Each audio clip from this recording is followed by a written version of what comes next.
Hanoï, le carrefour de l'ancienne rue Paul Bert et du Petit Lac, à l'heure de la sortie d'usine. Pas une seule voiture, mais beaucoup de vélos sur lesquels se déplace lentement, machinalement la foule des travailleurs, dans une régularité impressionnante.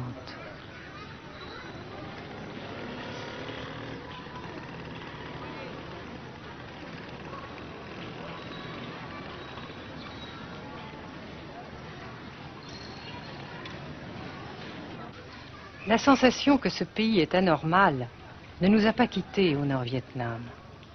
Anormal d'abord parce que toute vie individuelle a disparu au bénéfice d'un effort collectif extraordinaire. Dirigé d'une main de fer à l'intérieur d'un dispositif de sécurité draconien. Anormal ensuite parce que dans ce pays coupé en deux depuis 10 ans, un grand nombre de familles vivent le drame de la rupture qui alimente à sa façon la guerre du Sud. Est-ce que vous pensez, Monsieur le Président, qu'il y a une solution militaire à la guerre du Sud-Vietnam? Non. Parce que vous savez que le peuple Vietnam, c'est un. Et le pays du Vietnam, c'est un. Les Américains ont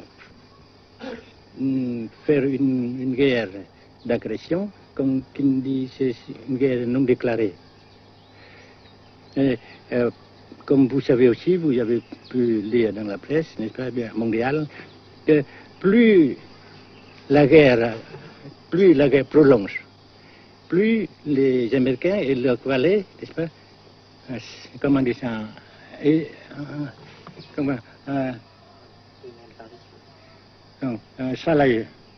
s'enliser, hein?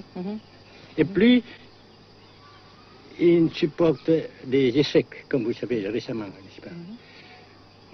Par conséquent, la guerre ne peut pas durer éternellement. Et je suis très heureux que les politiciens haut placés français ont reconnu cela. Vous pensez que le général de Gaulle pourrait en quelque sorte, à un certain moment, arbitrer le conflit? Arbitrer, qu'est-ce que vous comprenez par le mot arbitraire? Nous ne sommes pas des équipes de football. Hein? Mais au-delà des accords de Genève, si je ne me trompe, une idée du général de Gaulle est la neutralisation de tout le sud-est asiatique. Est-ce que c'est une idée qui vous semble intéressante? Comme j'ai déjà dit quelquefois, c'est une idée intéressante. Mais ça dépend encore de la volonté de ces peuples et la manière comment on procède à réaliser. C'est une grande question, n'est-ce pas? Et je ne peux pas dire que je suis d'accord. Et je ne dis pas que je ne suis pas d'accord, n'est-ce pas? Mais parce que vous dites, par exemple, vous dites fleurs. Fleurs, il y a beaucoup de sortes de fleurs. Il y a des roses, il y a des blanches, des rouges, etc. Et il y a qui sont bons et d'autres qui ne sont pas bons. Mais on dit fleurs. Monsieur le Président, nous avons constaté avec chagrin qu'au cours de notre voyage au Nord-Vietnam, que l'influence française était devenue à peu près inexistante dans votre pays. Les moins de 25 ans ne comprennent plus du tout le français. Et je me demande si, à votre idée, des rapports peuvent se rétablir tels que la France continue à jouer une sorte de rôle culturel ici. Avec la France, surtout, et avec tous les autres pays. Nous voulons avoir une coopération amicale, culturelle, économique, etc. Mais je suis sûr que vous ne voulez pas avoir, n'est-ce pas, que la France ait l'influence qu'elle avait avant. C'est une autre chose. Naturellement, c'est une autre époque. Mais coopération culturelle, économique, qu'est-ce qu'il y a encore, sportive par exemple, oui. etc., n'est-ce pas, nous désirons. Si la guerre se cristallise au sud et se poursuit encore pendant quelques années, pensez-vous que l'avenir économique du Nord-Vietnam soit viable? Je suis sûr que c'est non seulement viable, mais ça progresse.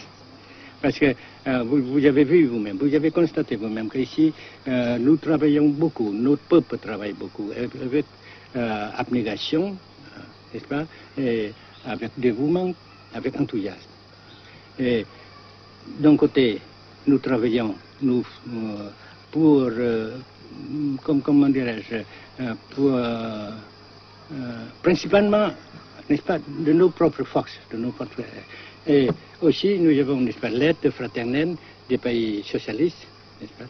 Alors, nous, jusqu'ici et après cela, n'est-ce pas, nous avons déjà réalisé des progrès.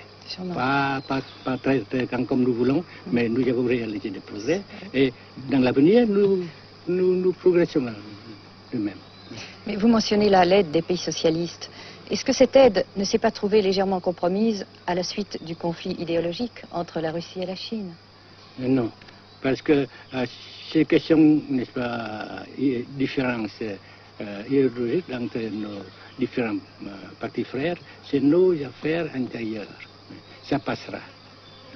Et l'unité, ça se fera. Mais l'aide fraternelle continue et continuera. Et c'est très précieux pour nous.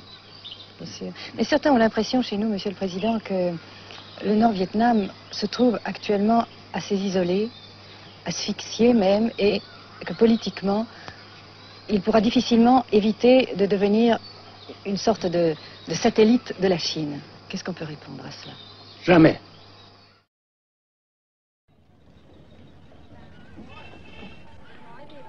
À Hanoï, la vie continue, malgré les alertes, malgré l'évacuation de plus de la moitié des habitants.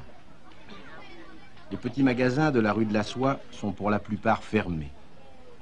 Seule la trêve du Tête et ses fêtes de famille devaient redonner pour quelques jours un peu d'animation à la ville, avec la traditionnelle branche de pêcher en fleurs, symbole du nouvel an lunaire et du printemps tonkinois. La trêve, malheureusement, ne fut qu'un espoir déçu.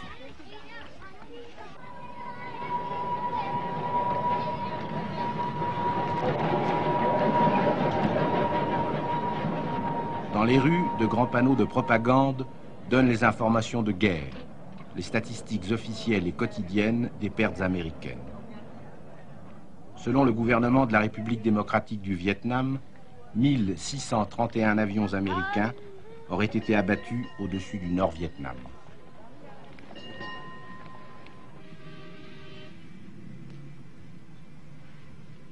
Le grand pont d'Oumer, construction métallique de 2 km de long à la sortie nord-est de Hanoï, assure toujours la traversée du fleuve Rouge.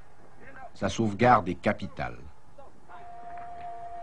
La défense antiaérienne du Vietnam, tant redoutée par les pilotes américains, dispose de nombreuses fusées solaires de fabrication soviétique.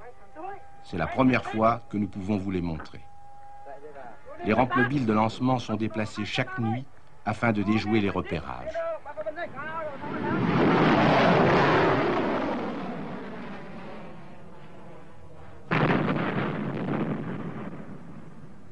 Selon les milieux officiels de Hanoï, 54 avions de l'US Air Force auraient été abattus en 1966 par la seule défense antiaérienne de la capitale.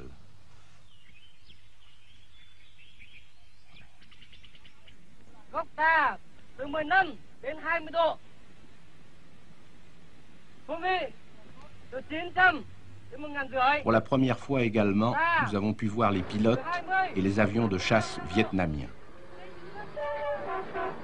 Pour la plupart, leur formation a été assurée en URSS.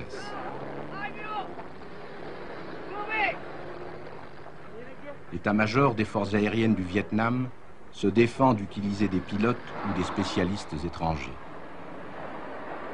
Les MiG-17 et 21 participent de plus en plus nombreux à la défense du Nord-Vietnam.